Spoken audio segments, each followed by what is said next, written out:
Salam moderasi beragama. Selamat bergabung di channel Hendrik Sungguh.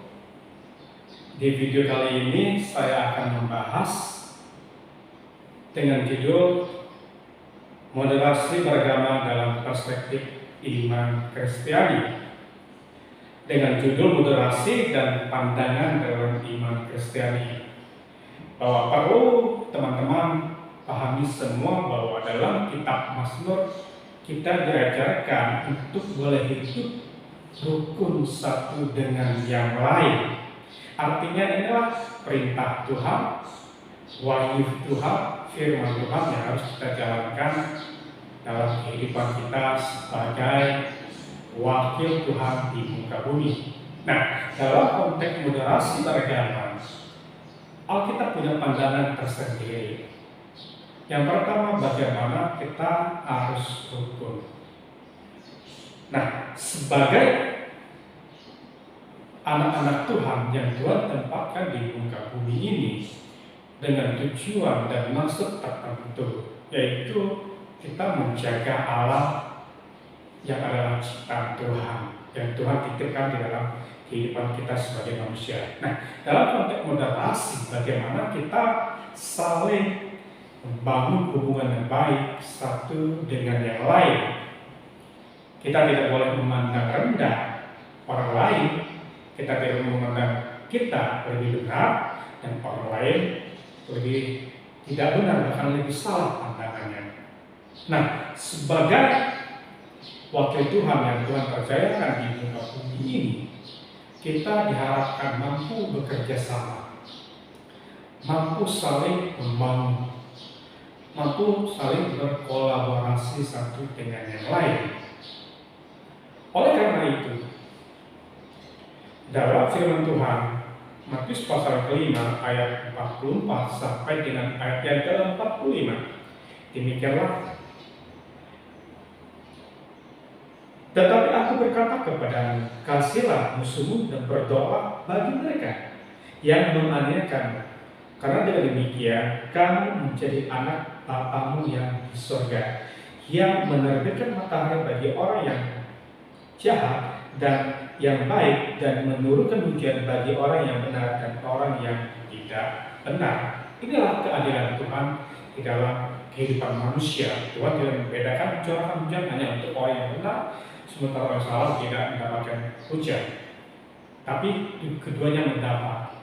Baik orang benar maupun orang benar, Tuhan menerbitkan matahari. Makanya kita sama-sama merasakan ya bagaimana di pagi hari matahari terbit dan sore hari matahari terbenam, dan semua orang benar orang salah akan melihat.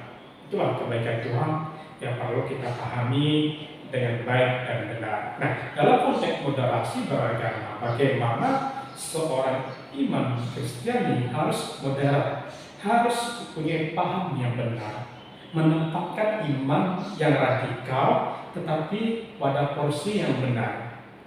Sebagai contoh, bahwa saya sebagai seorang Kristiani atau seorang Kristen harus punya keyakinan yang kokoh tanpa memaksakan iman saya kepada orang lain. Kehidupan kita menjadi cermin, menjadi contoh bagi orang-orang yang ada di sekitar. Kita tahu kita ada di Indonesia. Indonesia terkenal dengan kepulauan, ya, ada Kalimantan, Sumatera, Jawa, Bali, ya, Sulawesi sampai dengan NTT sampai dengan Papua sana, ya. Selain itu, kita punya kekayaan yang lain, yaitu ya sumber daya alamnya yang melimpah, ya kan. Terus kita punya bahasa yang begitu banyak, ada mungkin ribuan bahasa. Kita juga memiliki ya mungkin bentuk muka, ciri muka yang berbeda-beda, ya, mungkin suku Jawa, suku Kalimantan, suku Dayak, sampai dengan suku-suku yang ada di tempat yang lain, bahkan sampai dengan Papua. Masing-masing mempunyai ciri khas. Tetapi ingat, Tuhan mau kita hidup rukun, hidup saling menghargai, karena perbedaan itu hanya bisa dilihat. Perbedaan itu bukan dikomentari.